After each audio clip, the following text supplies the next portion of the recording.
Welcome to USA Global TV and Radio, where our mission is to provide education, entertainment, hope, and inspiration. USA Global TV and Radio connects you with experts and audiences all around the world every single day to help you succeed in business and to live a richer life. Visit us at usaglobaltv.com to learn about career and life-changing training and mentoring programs like the Listening Mentor. Subscribe to our newsletter to stay informed about our special programs and offers. Discover how you can become a guest on one of our shows or a host or producer of a USA Global TV and Radio show of your very own. That's USA Global TV and Radio, where the doctor is always in.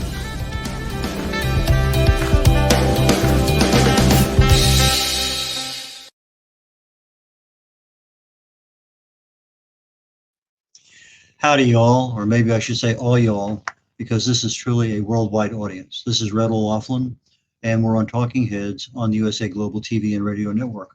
Also seen on YouTube, E360 TV, Zizzle TV, Amazon Fire, and a few other places. So it's a pretty easy program to find. We're starting a new topic today for the next several weeks, 3, 4, 5 weeks, I'm not sure.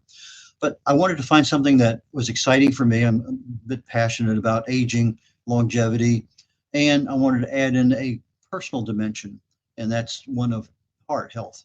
And so the program's called The Heart of Health, and that's where I want to go today. Is let's talk a little bit about the aging processes. Let's talk about how it affects our heart, what we can do about it. And today is going to be that 30,000-foot overview, and we'll get into some real details of the things that we have the ability to control. So that's for the future. And my production engineer will be handling the slideshow today. Next slide, please. Okay, my disclaimer. I'm a researcher. I've never been in the medical field, medical industry, pharmaceutical fields, none of that. I fell in love with chemistry as a sophomore in high school, got a degree in it. I got an immediate invitation to Vietnam, and in between getting an invitation to Vietnam and graduating, I got married, and my wife of 56 years brought me back into the chemistry field, because once I went to Vietnam, I never practiced anything dealing with chemistry.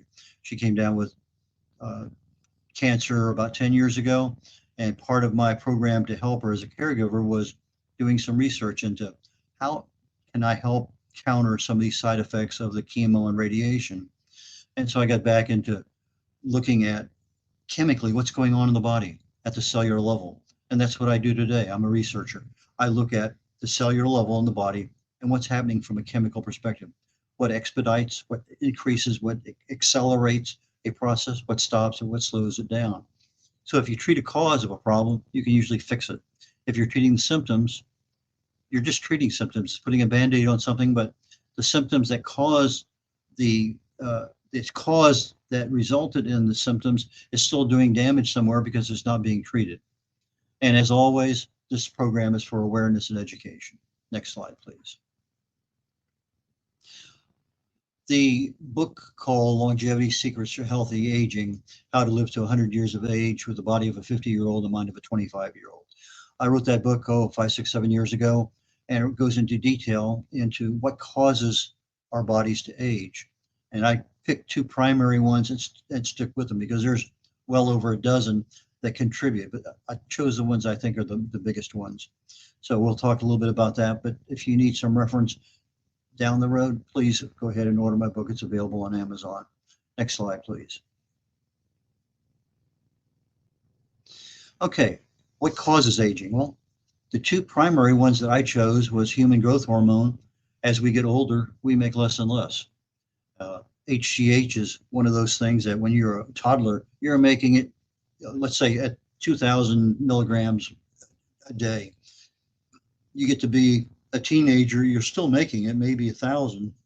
You get into your 30s and 40s, maybe you're now down 500, 400. You get to be 60, 70, now you're down maybe 100. It's a far cry from 100 to 2,000. But that human growth hormone is the gorilla in the room. It's the one that controls everything. It's a growth hormone. It controls your growth.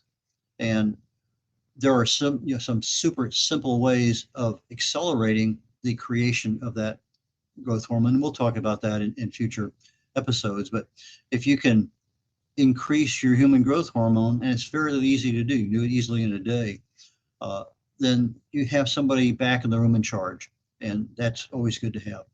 Another one that's maybe not as easy, but still you can take action on it, is what they call your telomere length. At the end of your DNA, this is that helix that wraps around itself. At the very end, there's I'm going to call it a caplet, a little like on the end of your shoelace, you have a little plastic caplet. Well, that keeps the shoelace from unraveling. Well, same is true with your DNA.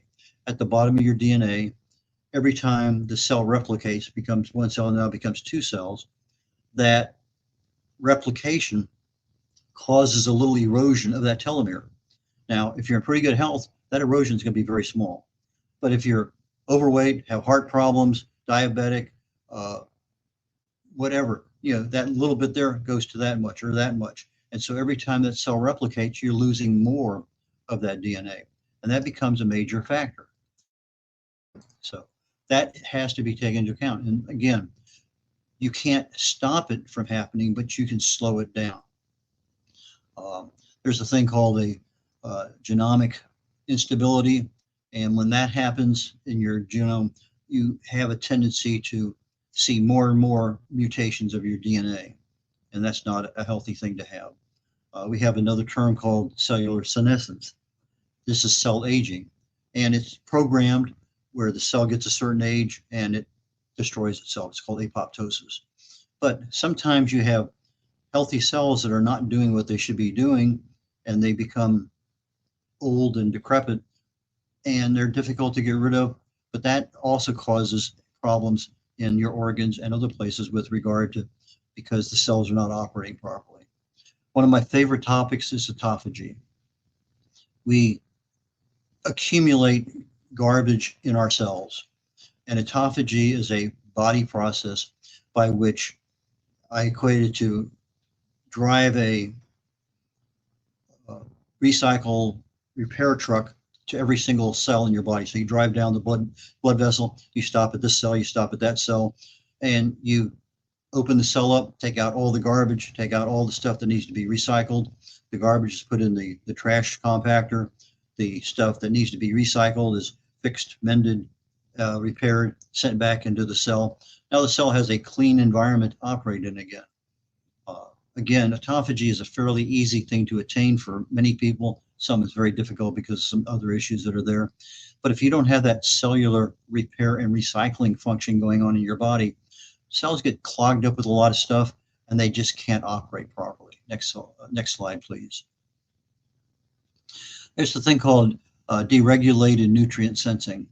And as we take in our spinach and our other nutrients from our foods, we have our minerals, we have our amino acids, we have all sorts of things that are needed in our body to make things right. In other words, we have a certain level of energy production that we can do. Well, if the nutrients aren't being sensed properly because the cell is not operating correctly, then you're going to see some level of decline in our ability to do what we want to do, or the body's functionality.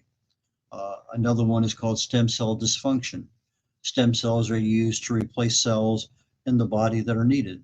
You have a cell over here in your liver, it needs replacing, and the body signals it. A stem cell can become any kind of cell in the body it needs to be. If you need a new brain cell, a new heart cell, a new gut cell, a new liver cell, it doesn't matter.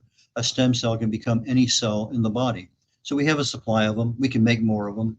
But when stem cells start having what they call a dysfunction, you can't get the cells to regenerate. Now you have a cell that would normally be replaced, but it can't be because these stem cells aren't cooperating. Probably one of the biggest ones, and I find it a major problem in cancer and other ones, is what they call mitochondrial dysfunction. The mitochondria is where the energy for our bodies are made in the cells. And so when that dysfunction occurs at the mitochondrial level, we're not getting the power out of the cell to get to the rest of the body. So that's a major problem. In fact, if you look at cancer, if you treat it as a genetic disorder, which is the way everything is done in the United States, 5-year success ratio for surviving pancreatic cancer, stage 4 pancreatic, is about 4%. Very few people survive it. But if you treat it as a mitochondrial dysfunction, a metabolic disorder, it's about a 96% success rate with stage 4 pancreatic cancer. But you have to go to some place like Istanbul or Cairo or other places in order to have that treated that way. Another tool, we've talked about this in the past on some of my cancer discussions. But it's there, it can easily be found in the literature, but for whatever reason, we're treating cancer as a genetic disorder. Chronic low-level inflammation, cellular inflammation, is literally the cause of nearly every single disease. The cell is inflamed, it can't do what it needs to do, it's just constantly being bombarded by free radicals. If left unchecked, it becomes oxidative stress. DNA mutates a lot more because the DNA can't be repaired. Usually we can repair any kind of mutation, not instantly, but pretty quickly. And so the DNA gets hit by something, boom, you have a little bitty mutation, boom, it gets fixed. And that's part of our immune system. It's part of the way our bodies work. But if this chronic low-level cellular inflammation is left unchecked, then we start having a lot of DNA mutations. And over time, this can become a problem. Now, the problem may not be seen for decades, but it's a problem. And unless you're looking for it, you're never going to find it at the cellular level. But you will find it if you start looking at it in other ways. And again, it's a topic that we'll be talking about a little bit more. And there are several others that are kind of nuanced. They're important, but I don't know that I really want to go into them, particularly not at the 30,000-foot level. So I'll make a decision as we get involved as to whether we really need to know that particular function and how it affects aging and how it affects parts of our body. So let's go to the next slide, please.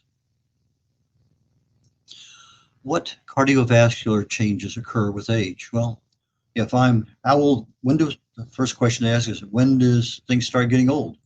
Well, we have our biologic age. You're born a certain year, you know how old you are. You have kind of a health assessment age, metabolic, where are you? Your biological age. And that's due to smoking, drinking, obesity, high blood pressure, diabetes. All those things affect your skin, your everything, the way you look, the way you feel, the way you operate. And most people say somewhere around 25, the brain maxes out. It doesn't grow any more older than about 25. But the body between 25 and 30 starts to show age. You start getting those little wrinkles around the eyes. You start seeing little changes in skin tone. A lot of things start occurring at that 30. Most of us don't see it until 40.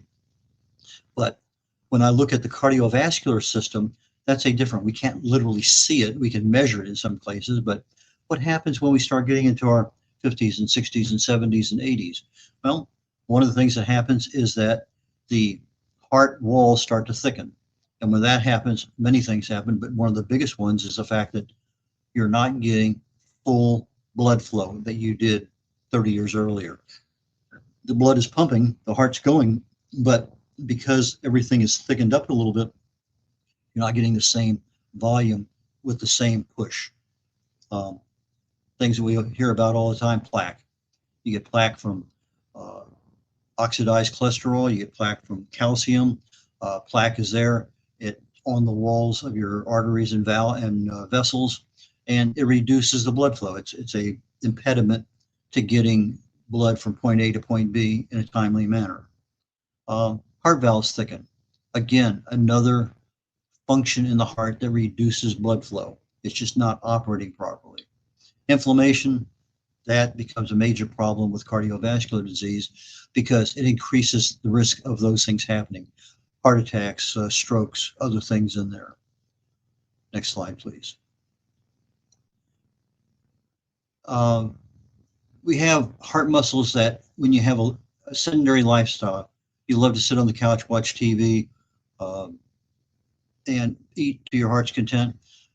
But a sedentary lifestyle affects many, many things. It affects our brains, it affects our guts, it affects a lot of different organs in the body. But that sedentary lifestyle weakens the heart muscles because the heart muscles never get an exercise. There's a boom, a boom, a boom, a boom. They're plugging, but they don't. So they don't get a chance to exercise and become strong in our old age.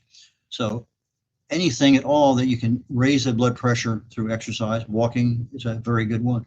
Climbing stairs, maybe just one set of stairs, you go slowly back down, give it 10 or 15 minutes, go back up again. Deep knee bends during commercials on TV. A lot of things that you can add very little change to your current lifestyle, but you pick up a lot of value with regard to your heart muscle increasing and decreasing. You're actually moving that heart muscle through a range of beats per minute. Arrhythmias, there are several of them. Basically, it's an irregular heartbeat. Sometimes it could be over 100, sometimes it could be under 40. Another one is called AFib, atrial fibrillation. It's I have it, but I don't. I've had it since the 80s. It's when I first found out in flight physicals. But nobody seemed to be caring about it because if I can't feel it, I have no idea in the world I have a problem. But I get an EKG and boom, it shows up there on the bottom trace. I can look at it every single time I get an EKG. Yep, still have AFib. They did a bunch of stuff. They went in and did a catheterization. They did what they call a cardioversion, where they rebooted me. They stopped my heart and then rebooted it just like a computer. It was fine. AFib went away for a month maybe and then came back again. But it can be a problem for some people. If it's too high, they can go in and ablate the heart where the extra signaling sources are at. But there are things that they can do for some of that. I take a pill for it, and that's, doctor has an obligation to treat something he knows about. So that's what I do. Blood pressure issues. Anytime you have high blood pressure, but we're talking about hypertension here, we have an increased risk of some kind of blockage. We have that plaque that might be in our blood vessels. If the plaque dislocates from the wall of the blood vessel, and now it's floating in the blood flow itself, you have an increased rate of blockage, especially if that high blood pressure is now really pushing things down the road. There's another thing called reduction in maximum heart rate. When I used to run a lot, I would wear a heart monitor, and I would like to keep my heart right in that 155 range. That seemed to be a comfortable range for me. But sometimes you go up to 180, depending on what kind of things I was doing at the time. What's the word?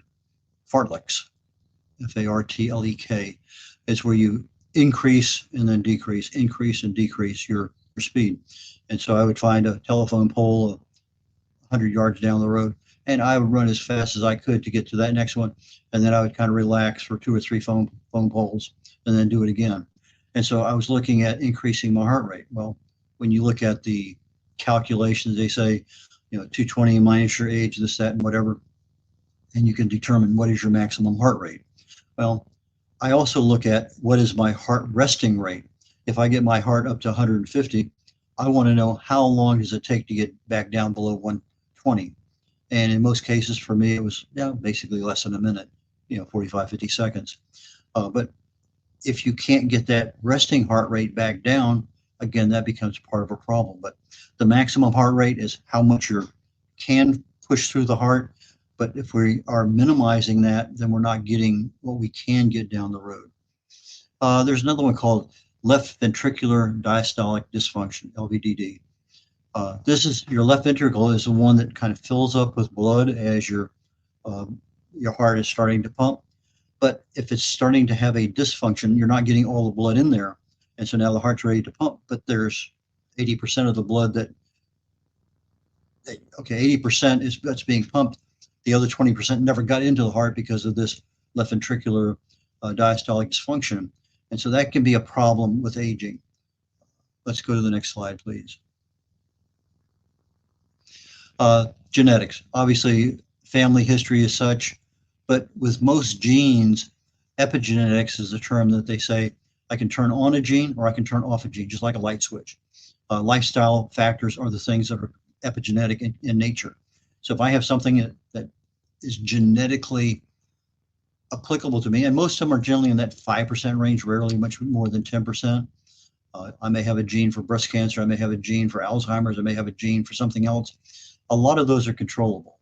So genetic history is important, but there's some level of control there. Environment, pollution, light, toxins, heat, lots and lots and lots of things happen. Pollution, what you're breathing, what you're hearing, even light pollution, particularly blue light, a lot of things affect our hearts because of what we take in. Toxins, there are thousands of toxins out there in our food and personal care products that shouldn't be, but they are. Heat. India had some major heat waves last year and the year before, this year and the year before. And they had 40,000 heat stroke and I want to say 400 to 1,000 deaths on the average the last 10 years. Heat can affect the heart in a major, major way. And heat stroke is no laughing matter whatsoever. It's something that's critical. So that's something to be aware of. Chronic infection, inflammation, talked about that at the low level. If you have a chronic infection, you're constantly coughing, can't breathe properly, that whatever infection is in our lungs, viral or bacterial, those are things that can be a problem with aging. Prolonged stress, probably one of the biggest things that we can control. We go out there, we grab a hold of something and we don't let go, but we should let go.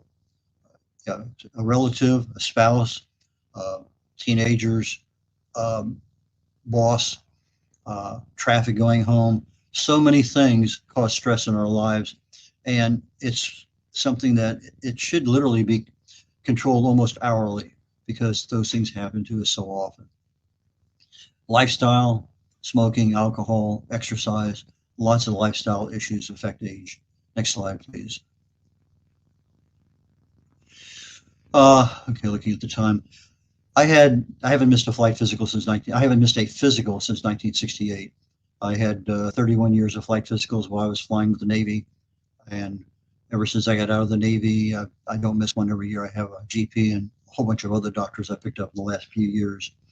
About age 71, my GP said, I need a cardiovascular baseline because I passed everything up till then. Well, I had one, passed everything, all sorts of stuff. Then started having some chest pains. They were not the typical angina things. We had a conversation back and forth with my cardiologist for about 6 months. He put me on some meds. And then I finally convinced him it's not angina. So he took me off of them. But it's still a problem. And then since then, with other things going on in my life, I've been having a problem with hypertension. Well, I've had some issues with hypertension over the years, but I could always go out and run 5 miles and be perfectly fine. I could lose 10 pounds, boom, everything's right back to normal. Well, as you get older, the exercise is less and less. The weight loss doesn't happen as easily. A lot of problems there. Some of my problems were brought on by Agent Orange when I was in Vietnam, flying out of there. A lot of cardiovascular risks they increased, but they didn't become manifest until literally 50 years later. They have a thing called LDAA. It's a left descending anterior artery. It's called the widowmaker. Anybody who has a blockage there is about 90% death maker. That's why I call it a widowmaker. You have one, you get blocked, you have a 90% chance of dying unless you have it happen in the hospital. mine blocked, and my heart grew 2 new vessels, one across the front of the heart down to the blockage, one across the back of the heart down to the blockage. That process is called angiogenesis. It's a very typical thing the body does to create new blood vessels. Unfortunately, cancer uses that same process to grow new blood vessels in the tumor. We have the same capability in our brain, that we have a lot of unused dormant blood vessels there.